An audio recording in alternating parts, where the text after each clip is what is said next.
Assalamualaikum warahmatullahi wabarakatuh. Perkenalkan, nama saya Nur Asisa S, NIM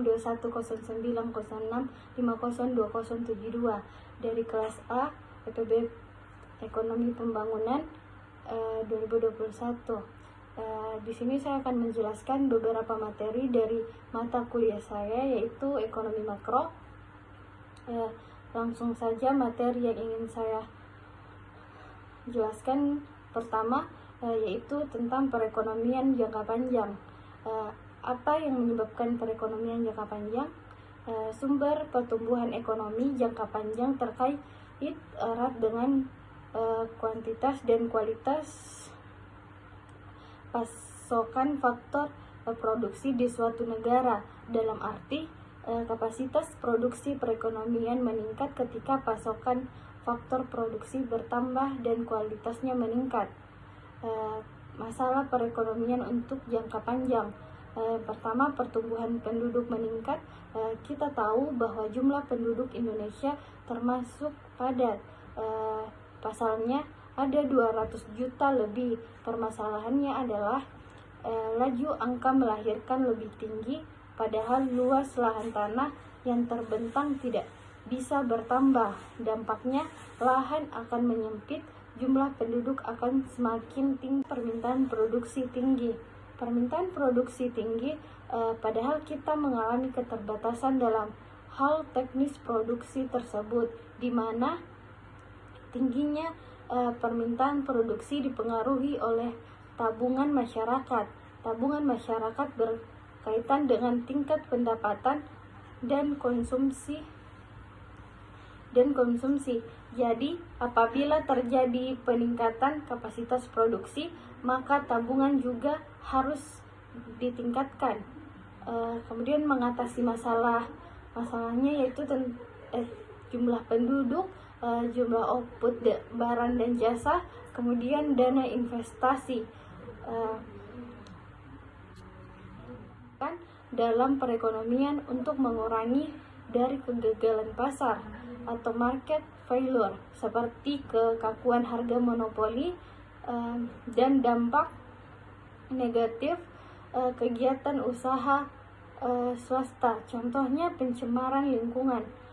Mekanisme pasar tidak dapat berfungsi tanpa keberadaan aturan yang dibuat pemerintah. Dalam upaya peningkatan kehidupan ekonomi, individu dan anggota masyarakat tidak hanya tergantung pada peranan pasar melalui sektor swasta. Peran pemerintah dan mekanisme pasar atau interaksi permintaan dan penawaran pasar merupakan hal yang bersifat komplementer, bukan substitusi dengan pelaku ekonomi lainnya. Pemerintah sebagai salah satu pelaku ekonomi rumah tangga pemerintah memiliki fungsi penting dalam perekonomian, yaitu berfungsi sebagai stabilisasi, alokasi, dan distribusi. Materi selanjutnya yaitu tentang pasar dan pemerintah. Apa peran pemerintah? Pertama, peran pemerintah dalam mekanisme pasar. Salah satu peran pemerintah dalam mengatur mekanisme pasar adalah menetapkan lembaga pengawas pasar atau market supervision. Keberadaan institusi ini sebagai regulator atau pengawas dalam proses mekanisme pasar, terutama mengontrol harga dan para pelaku pasar. Kemudian peran pemerintah dalam perekonomian. Pemerintah sebagai pengatur atau regulator, pemerintah sebagai konsumen, kemudian pemerintah sebagai produsen. Selanjutnya, peran pemerintah dalam menentukan harga pasar. Peran pemerintah dalam pembentukan harga dapat dilakukan dengan dua cara, yaitu intervensi secara langsung dan secara tidak langsung. Intervensi secara langsung terdiri dari penetapan harga minimum dan harga maksimum, sedangkan intervensi secara tidak langsung meliputi penetapan pajak dan pemberian subsidi. Lalu mengapa perlu adanya campur tangan pemerintah dalam mekanisme pasar? Intervensi pemerintah diperlukan dalam perekonomian untuk mengurangi dari Kemudian materi selanjutnya kemiskinan. Kemiskinan yaitu ketidakmampuan untuk memenuhi kebutuhan primer atau kebutuhan dasar yang kita kenal selama ini, meliputi sandang, papan, dan pangan. Jika diterjemahkan secara berturut-turut adalah pakaian, rumah, dan makan minum. Kemiskinan menjadi salah satu tolak ukur kesejahteraan suatu masyarakat yang ada di daerah tersebut. Tidak hanya itu, kemiskinan juga dapat dijadikan acuan untuk mengukur tingkat kemajuan sebuah negara. Kemudian kemiskinan adalah masalah global yang dari zaman dulu sampai sekarang banyak negara berusaha untuk melepaskan diri dari masalah tersebut. Pemahaman kita tentang kemiskinan dapat dilihat dari berbagai sudut pandang. Ada yang memahami kemiskinan secara subjektif, tetapi ada juga yang komparatif. Ada juga yang melihatnya dari sisi moral, evaluasi, atau pengertian secara ilmiah yang dianggap memiliki dasar yang kuat. Kemudian jenis-jenis kemiskinan. Yang pertama, kemiskinan absolut. Kemiskinan absolut adalah kemiskinan yang mendeskripsikan individu-individu yang tingkat pendapatannya di bawah garis kemiskinan yang dituntut. Kemiskinan absolut adalah kemiskinan yang mendeskripsikan individu-individu yang tingkat pendapatannya di bawah garis kemiskinan yang ditetapkan oleh negara. Kemudian, kemiskinan relatif adalah kemiskinan yang diakibatkan oleh kebijakan pembangunan yang belum merata sehingga belum dapat menjangkau seluruh masyarakat. Oleh sebab itu, di sebagian daerah ada penduduknya yang memiliki ketimpangan pendapatan. Kemudian, kemiskinan kultural adalah kemiskinan yang terbentuk karena kebiasaan masyarakat yang sudah menjadi budaya, baik itu dari nilai-nilai yang diusung, kemudian pemikiran maupun cara kerja. Selanjutnya, kemiskinan struktural adalah kemiskinan yang berasal dari struktur sosial yang tersemat pada golongan masyarakat tertentu dan memungkinkan terjadinya kondisi di mana mereka tidak dapat menggunakan sumber daya yang sebenarnya tersedia untuk mereka. Selanjutnya tentang materi selanjutnya tentang pendapatan nasional. Pendapatan nasional adalah jumlah pendapatan yang diterima oleh masyarakat atau pemilik faktor produksi suatu negara selama kurun waktu tertentu atau 1 tahun.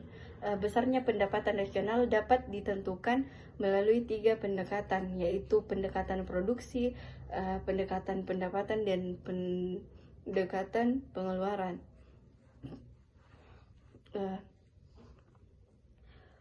Kemudian tujuan dan manfaat mempelajari pendapatan nasional antara lain untuk mengetahui struktur perekonomian suatu negara, untuk mengetahui perkembangan perekonomian suatu negara, kemudian untuk mengetahui tingkat kemakmuran negara, untuk membandingkan perekonomian antar negara di dunia, dan untuk pengambilan kebijakan ekonomi.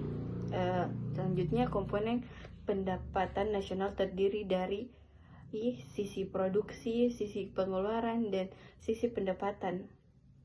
Ukuran perhitungan pendapatan nasional yaitu GDP atau PDB, GNP atau PNB, NEP atau PNN, PI, dan DI.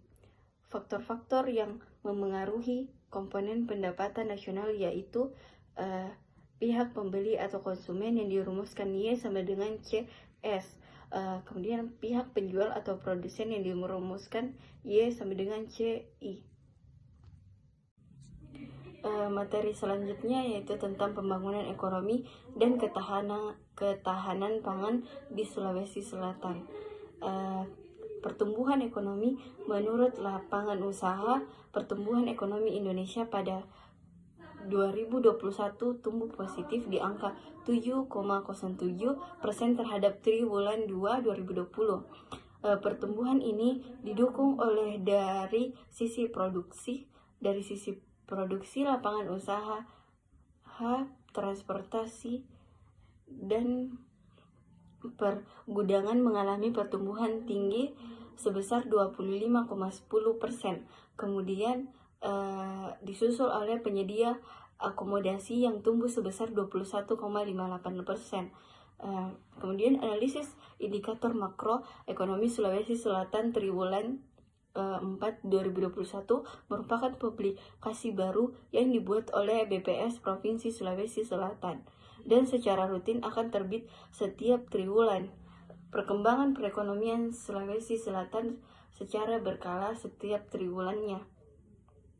Publikasi analisis indikator makroekonomi Sulawesi Selatan triwulan 4 2021 berisi ulasan analisis singkat tentang data-data indikator ekonomi Sulawesi Selatan antara lain perkembangan harga atau indeks harga konsumen atau inflasi, pertumbuhan ekonomi, ekspor dan impor luar negeri, pariwisata atau perkembangan wisatawan mancanegara, tingkat penghunian atau kamar, transportasi atau angkutan udara dan angkutan laut, dan nilai tukar petani atau NTP.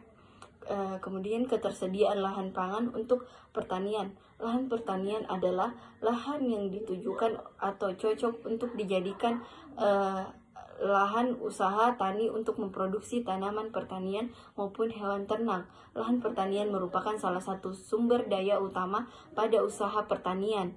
Berdasarkan Indeks Ketahanan Pangan atau KPI yang dirilis oleh Badan Ketahanan Pangan Kementerian Pertanian, ketahanan pangan Sulsel membaik. Hal ini ditunjukkan oleh posisi Sulsel yang pada 2019 berada di urutan kelima, menjadi urutan ketiga IKP tertinggi se-Indonesia dengan skor 81,8 poin.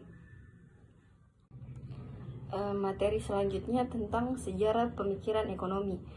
Sejarah pemikiran ekonomi mengacu pada bermacam pemikir dan teori tentang hal-hal yang kelak menjadi ekonomi politik dan ekonomi dari dunia kuno mencapai dunia ketika ini.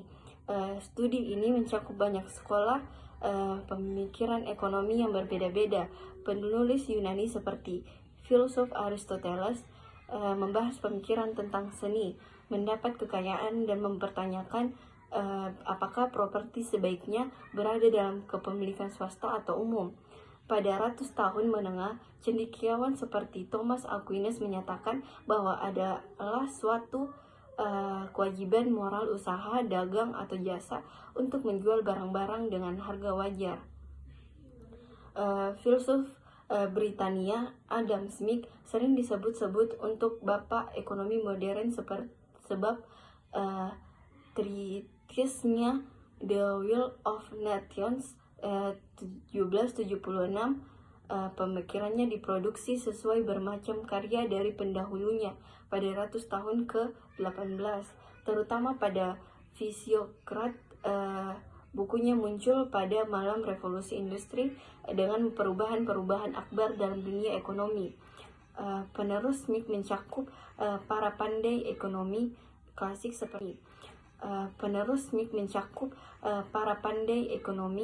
klasik seperti Ray, Thomas Malthus, Jean-Baptiste Say, David Ricardo, dan John Stuart Mill.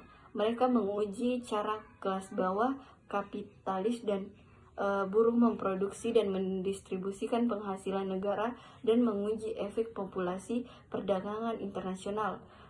Di London, Karl Marx mengkritik sistem kapitalis yang beliau anggap eksploitatif dan mengasingkan pihak lain. Semenjak 1870, kemudian neoklasik berusaha membuat aspek studi yang lebih positif, matematis, dan ilmiah daripada politik normatif. Materi selanjutnya yaitu tentang pengelolaan keuangan. Pengelolaan keuangan adalah upaya yang dilakukan sebuah perusahaan dalam merancang kegiatan yang berkaitan dengan penyimpanan serta pengendalian dana dan aset. Mengingat pentingnya pengelolaan keuangan, Anda harus merencanakannya secara cermat. Kemudian tujuan pengelolaan keuangan. Setiap perusahaan yang ingin maju dan berkembang wajib mengelola keuangannya dengan benar. Selanjutnya beberapa tujuan pengelolaan keuangan yaitu antara lain pertama, menjaga cash flow agar belanja perusahaan tetap terkendali. Kedua, meningkatkan kinerja keuangan perusahaan dengan mengurangi budget yang tidak prioritas. Ketiga, membuat struktur modal menjadi lebih seimbang antara anggaran dengan dana yang terpinjam. Kemudian pengelolaan keuangan dapat meningkatkan keuntungan perusahaan dalam kurun waktu panjang. Kemudian dengan pengelolaan keuangan yang baik, otomatis anggaran perusahaan akan semakin efisien. Selanjutnya, memaksimalkan modal perusahaan, salah satunya karena kepercayaan para investor yang semakin meningkat sehingga mereka bersedia meningkatkan investasinya. Kemudian mengurangi biaya modal karena perencanaan yang tepat, mengurangi resiko kerja karena keputusan manajemen keuangan yang tepat. Kemudian fungsi pengelolaan keuangan.